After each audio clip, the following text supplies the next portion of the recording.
beginning, did you have all this vision of everything you are? No, I had just one. That's what I had, just one. That's Shop Greens, an online grocery shop. And then as I went ahead, the challenges started to come. But then I went back. As I went back to my drawing board, I was like, oh, I need to make some few changes. So I changed it, then this comes up. Okay, I can do this, then I add it up. Okay. I can do this, then I add it up. But you know, for so many people, I mean, they'll say funding is the problem. You know, being an entrepreneur and getting this far, funding is a problem. Okay. Yeah. How did you get all this with funding? Okay, so how did you get help? I didn't have help. I didn't have help from anybody. Look at it. Yes, I didn't have help. I mean, are you from a rich family? No, I'm not from a rich family. With all this, I'm okay. My family is fine. Okay. My family is fine, but everybody, you're on your own in my family. What does that mean? Yeah, also, if you want to do, they've taken you to school and everything. Now you have your education. You have to make it yourself. Nobody is coming to give you extra money. So I worked for some time. I worked with Basics International. I worked at Commercial Bank. Basics International. Choco. Okay, that place. So yes. And then I worked with Commercial Bank National Service. I worked with Delta, Sitsis in Osu. And then I worked, after I moved to DSTV. Yes, and then I traveled a bit, but it was just for a short period to go and work, and then I came back.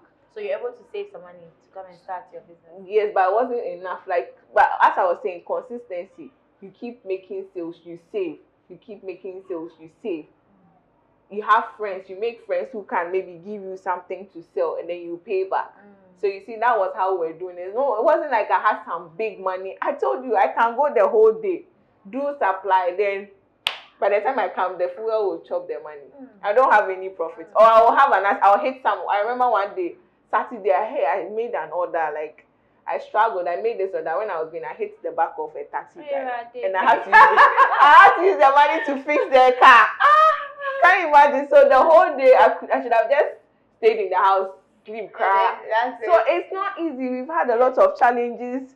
Even at the port, you go somewhere, you can go and sit there the whole day. Then they'll come, they'll say they don't need anything. But you've wasted the whole day. But it's not something like, oh, I went today, they said they don't have anything for me, so I won't go the next day. I can go there like the whole 3 months, nothing. But I'll just keep going.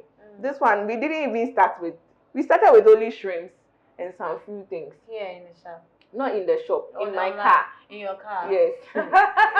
in my car. So I was just I'll take the orders, go pick the items and deliver. So that's how we started, but we kept going. And then we saved some amount of money. Then we started getting a lot of items. And then I realized, oh, we had to keep them. So I bought freezers and I was keeping them in my house. Then later I was like, oh, if I'm keeping them in my house, I have to move out because I stayed in Prampam then. Lots of people were worried about delivery and stuff. So then I said, okay, fine. So you're from Prampam, you're making deliveries to Accra. Most of our customers and I had to drive all the way. Sometimes I had my children in the back, 2 of them in the car seat doing deliveries. It wasn't easy. Like, it was not something that's like money. Then I just, with 2 children in my car, when they cry, I'll pack, feed them and continue. People will be calling me for it. I'm coming, I'm on my way. So it wasn't scared. It was a big struggle, but consistency, we kept going. Like, there was a time I didn't even want to work. I left it for 2 weeks. Like, I need to go back and plan and come back because I'm getting frustrated with everything. Nothing is working. I can go and I won't sell. So I had to go back, rethink for 2 weeks, not doing anything. And then I came back. So there was no money anywhere. It's just consistency, prayer that God will open doors for you. You go and then a miracle will happen and they'll give their contract to you, or you go and then somebody will see you and give you the job, or you will pray that others should come, then others come. Wow. But it's no big money anywhere for me to start this. No. Wow. Just